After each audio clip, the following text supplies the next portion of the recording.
Now, a senior Saudi commander and officer from the United Arab Emirates have been killed in fighting in Yemen. Well, the commander is said to be the head of Saudi special forces there.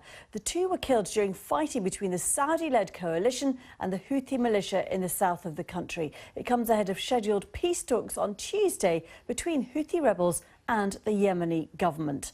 Well, with me is Mai Norman from BBC Arabic. How significant is this ceasefire? Well, some people are saying that, speculating that this ceasefire is really a big deal, mainly because ceasefires in the past have failed, and they attribute that to the fact that the ceasefire was agreed on by one side, and it's usually the government and the coalition side.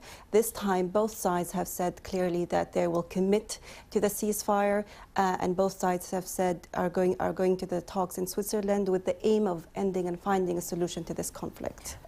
I've just been reading a little bit about what's been going on in the last few weeks. You know, groups like Amnesty saying, is this a forgotten war? Should the US and UK be arming Saudi? Harrowing stories of children and civilians being bombed and killed. Just tell us what has been happening, because it is not a conflict that we have covered as much as others.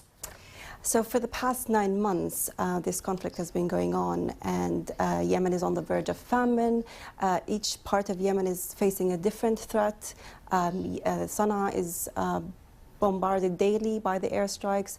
In the south, in cities like Taiz, the Houthi militias are backed by Iran. But well, we still have no proof actually that they're supplying any weapons. But yes, backed by Iran. And they have been shelling. Basically led by Saudi, but armed by others. Exactly. And so the situation on the ground is very, very dire, and the humanitarian situation is pretty bad. So humanitarian organizations like Human Rights Watch and Amnesty and Oxfam have all been calling for an end to this conflict.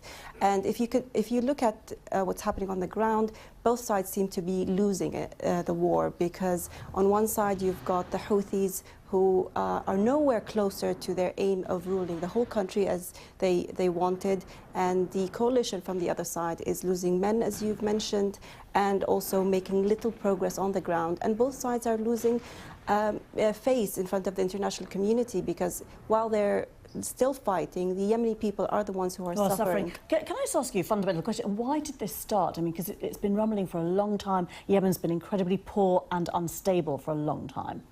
Well, Yemen has had its own issues for a really long time.